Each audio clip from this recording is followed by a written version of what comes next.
Hi hello friends, welcome to Anjani world. Krishna అలా మౌనంగా తన రూమ్లోకి వెళ్ళిపోవడం రాఘవయ్య చూశాడు.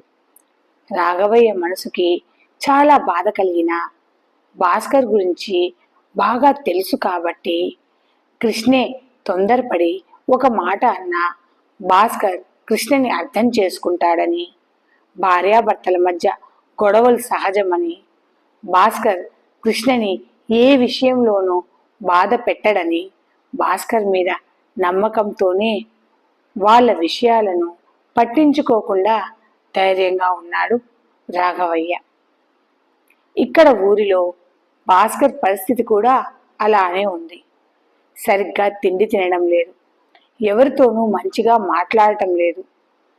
ఫోన్లో కృష్ణతో అలా మాట్లాడడం కూడా భాస్కర్ మనసుకి చాలా కష్టం అనిపించింది.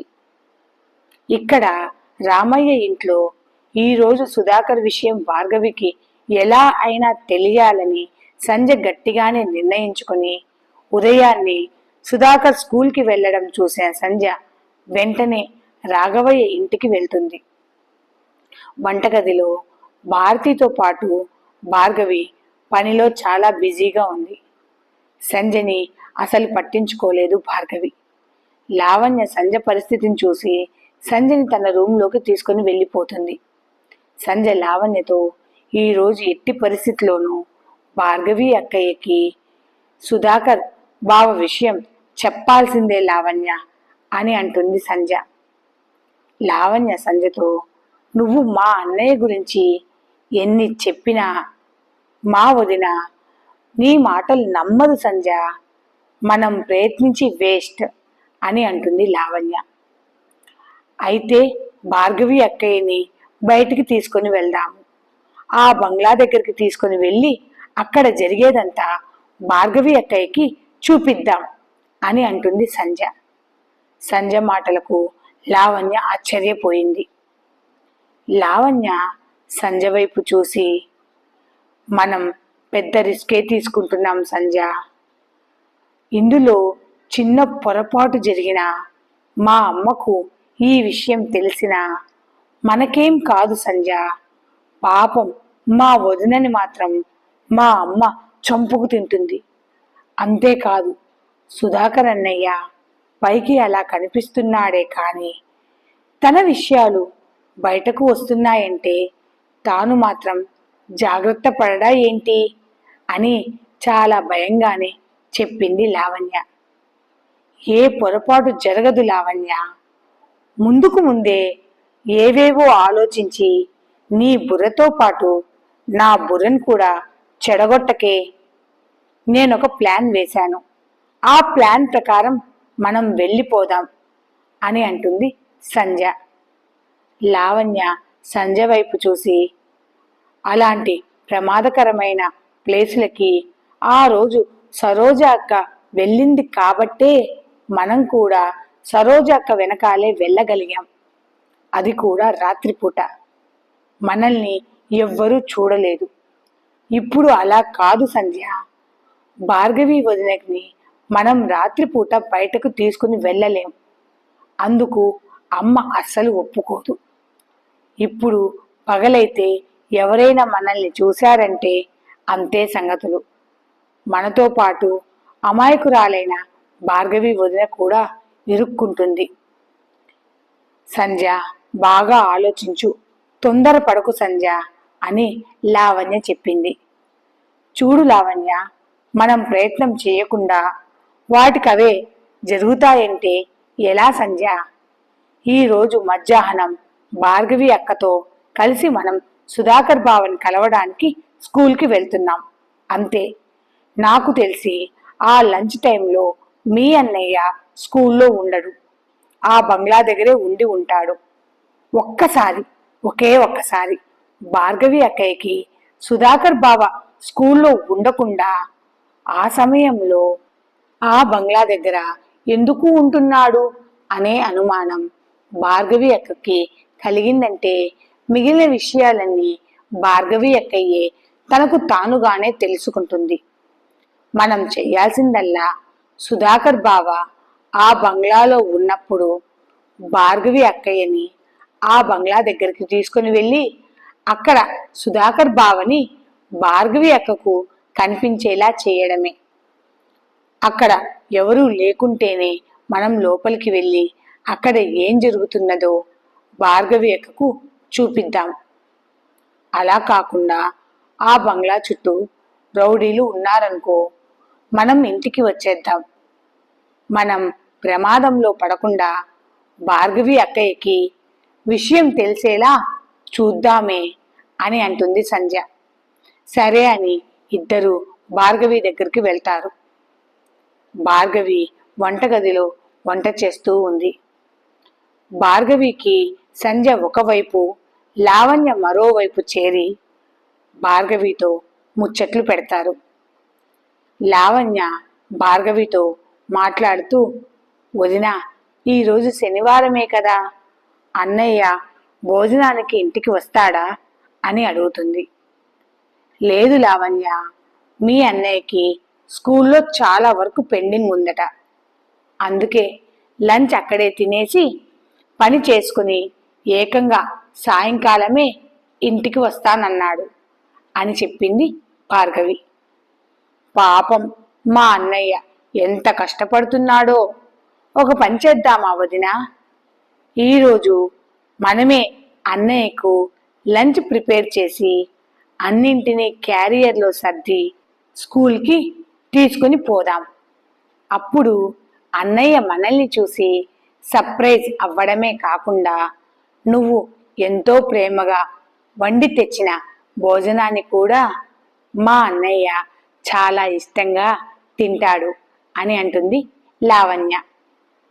భార్గవి లావణ్య వైపు చూసి, అమ్మో బయటికే నేను రాను లావణ్య, అత్తయ్యకు తెలిస్తే నన్ను బాగా తిడుతుంది, అమ్మో నేను రాను అని అంటుంది భార్గవి. భారతీ అత్తయ్య సంగతి నేను చూసుకుంటాను భార్గవక్కయ్య. లావణ్య, నువ్వు నేను ముగ్గురం కలిసి అలా సరదాగా బయటకు వెళ్ళి వద్దాము. నువ్వు ఇప్పటి వరకు బయటకే రాలేదు. ముగ్గురం కలిసి అలా బయట తిరిగినట్లు ఉంటుంది. నువ్వు నీ మొగుడికి ప్రేమగా ఒకసారి చూసుకుని అన్నం పెట్టినట్లు ఉంటుంది అని అంటుంది సంధ్య. ఇద్దరూ కలిసి భార్గవిని స్కూల్కి వెళ్ళడానికి ఒప్పిస్తారు. సంధ్య భారతి దగ్గరికి వెళ్ళి భారతితో గారాలు పోతూ, అత్తయ్య, మీరు మంచి పట్టుచీర కట్టి ఎన్ని రోజులవుతోందో చెప్పండి, మీకోసం ఒక మంచి పట్టుచీరను కొందామని నేను బయటికి వెళ్తున్నాను అత్తయ్య అని భారతితో సంధ్య చెప్పింది. భారతి మురిసిపోతూ, నాకు నువ్వు పట్టుచీర కొంటావా, ఇప్పుడు అవన్నీ నాకెందుకే అమ్మా అని సిగ్గుపడుతూ అంటుంది భారతి. అత్తయ్య, మీ రంగుకి మీ ఒంటి తీరుకి చక్కగా ఒక మంచి కంచిపట్టు చీరను కట్టి నగలు వేసుకుంటే అచ్చం లక్ష్మీదేవిలా ఉంటారు. మీరంటే నాకు చాలా ఇష్టం అత్తయ్య, అందుకే మీరు ఒప్పుకుంటే నేను, లావణ్య, భార్గవి అక్కయ్య బయటకు వెళ్ళి మీకు ఒక మంచి కంచిపట్టు చీరను కొని తీసుకొని వస్తాము అని అంటుంది సంధ్య. వెంటనే భారతి, మీతో పాటు ఆ భార్గవి ఎందుకే, నువ్వు లావణ్య ఇద్దరు వెళ్ళిరండి అని అంటుంది భారతి. అత్తయ్య, నాకు లావణ్యకు మంచి పట్టుచీర సెలెక్ట్ చేయడం రాదు కదా, నువ్వే చెప్పు. అదే నీ కోడలైతే మాతో పాటు షాపింగ్కి వచ్చిందంటే నీకు తగ్గ రంగు, నీ ఒంటికి నప్పేటట్టు చీరను సెలెక్ట్ చేస్తుంది. భార్గవి అక్కయ్య చీరలను ఒకసారి చూసావా, ఎంత బాగుంటాయో, ఆ రంగు కానీ ఆ క్వాలిటీ కానీ. భార్గవి అక్కయ్యకి చీరల్ని సెలెక్ట్ చేయడం బాగా తెలుసు అత్తయ్య, అందుకే భార్గవి అక్కయ్యని మాతో పాటు బయటకు తీసుకుని వెళ్తాం అని అంటున్నాను. ఒక మంచి కంచిపట్టు చీరను చూసి బేరం చేసి తక్కువ ధరలోని ఆ చీరను నీకు తీసుకుని వస్తాం అని అంటుంది సంధ్య. సరే, నేను చెప్పానని భార్గవితో చెప్పి దానిని కూడా బయటకు తీసుకుని వెళ్ళండి. దానికి చెప్పు పని మొత్తం కంప్లీట్ చేసి వెళ్ళమని చెప్పానని అని అంటుంది భారతి. మేము బయటికి రమ్మని చెప్తే మీ కోడలు నమ్మదత్తయ్యా. నీ కోడలికి నువ్వంటే ఎంత గౌరవమో. నువ్వే స్వయంగా వచ్చి చెప్తే గాని మాతో పాటు బయటకు రాదు నీ కోడలు రత్నం అని సంధ్య మూతి తిప్పుకుంటూ చెప్పింది. ఎంతైనా అత్తయ్యా, నీ కోడలు నీ మాట జవదాటదు. అందుకే నువ్వే వచ్చి భార్గవి అక్కయ్యకు చెప్పు అని అనగానే సంధ్య మాటలు భారతి విని మురిసిపోతూ, సరే నేనే దానికి చెప్తాను పద. ఈరోజు మీరందరూ బయటకు వెళ్ళి నాకు ఒక మంచి కంచిపట్టు చీరని తీసుకుని వద్దురుగాని అని అంటుంది భారతి. సరే అలా భారతిని కూడా ఒప్పిస్తుంది సంధ్య. లావణ్య, సంధ్య, భార్గవి ముగ్గురు సుధాకర్కి క్యారియర్ తీసుకుని బయటకు వెళ్తారు.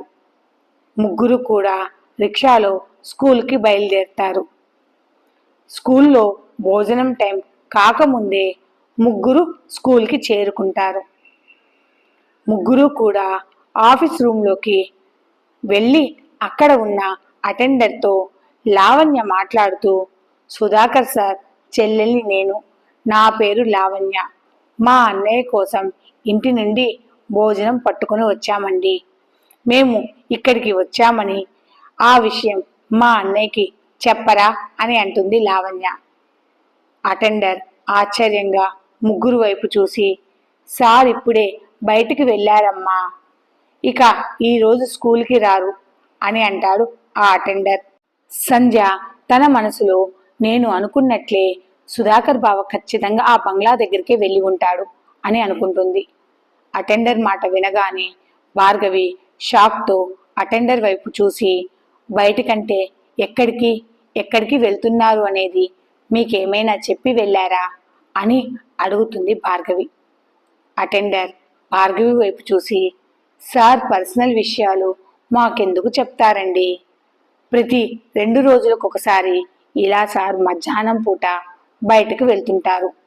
మరి సార్ ఇంటికే వెళ్తారో మరి ఇంకేదైనా పని మీద బయటకు వెళ్తున్నారో మాకు తెలియదు మేడం అని అంటాడు ఆ అటెండర్. భార్గవి చిన్నగా నవ్వి లావణ్య వైపు చూస్తూ, మీ అన్నయ్య భోజనానికి ఖచ్చితంగా ఇంటికే వెళ్ళి ఉంటాడు. అయినా ఈ అటెండర్ మీ అన్నయ్య గురించి చెప్పట్లేదు, వేరే వాళ్ళ గురించి చెప్తున్నట్లు ఉంది. మీ అన్నయ్యకి ఉదయం స్కూల్కి రావడం, సాయంత్రం స్కూల్ వదలగానే డైరెక్ట్గా ఇంటికే వస్తాడు. ప్రైవేట్ చెప్పడానికి ట్యూషన్కి వెళ్తాడు, అంతవరకే. కొంచెం ఫ్రీ టైం దొరికినా మీ అన్నయ్యకి నేనే ప్రపంచం, నాతోనే ఎక్కువ టైం స్పెండ్ చేస్తాడు. మరో ప్రపంచమే మీ అన్నయ్యకి తెలియదు అని మురిసిపోతూ చెప్తుంది భార్గవి. భార్గవి అమాయకత్వానికి, తన భర్త మీద తాను పెంచుకున్న నమ్మకాన్ని చూసి సంధ్య, లావణ్య తమ మనసులోనే చాలా బాధపడతారు. సంధ్య భార్గవి వైపు చూసి, అనవసరమైన మాటలు ఇక్కడ ఎందుకులే భార్గవి, మనం కూడా బయటకి త్వరగా వెళ్దాం పద అని అంటూ సంధ్య అటెండర్ వైపు చూసి, సుధాకర్ సార్ ఇక్కడ నుండి బయలుదేరి ఎంతసేపు అవుతోందండి అని అడుగుతుంది. ఇప్పుడేనమ్మా, మీరు వచ్చే ముందే సార్ స్కూల్ గేటు దాటి ఉంటాడు అని అంటాడు ఆ అటెండర్. మీరు త్వరగా వెళ్తే సార్ మీకు కనిపిస్తాడు అని అంటాడు ఆ అటెండర్. సంధ్య, లావణ్య, భార్గవి వెంటనే అక్కడి నుండి బయటకు వచ్చేస్తారు.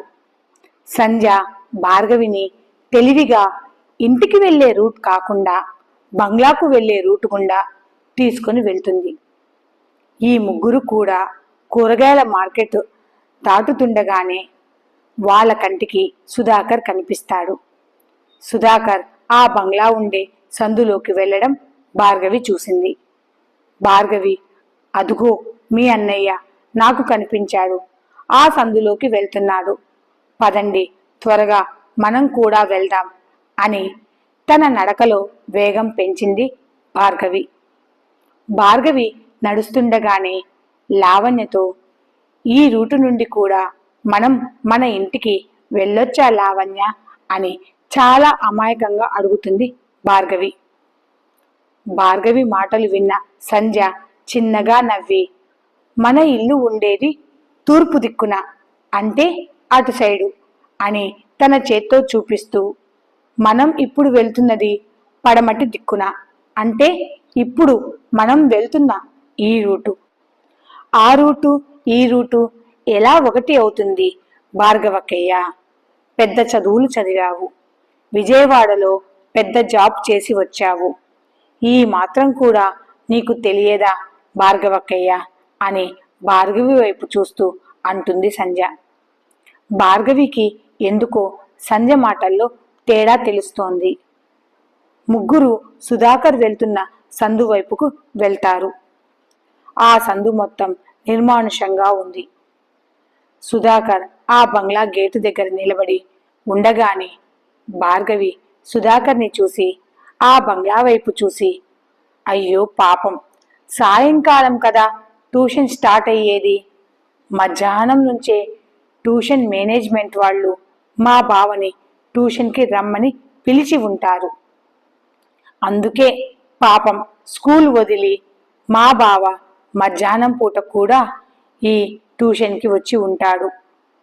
అనవసరంగా మీ మాటలు విని నా మొగుణ్ణి నేను అనుమానించాను అని సంధ్య వైపు కోపంగా చూస్తూ అంటుంది భార్గవి.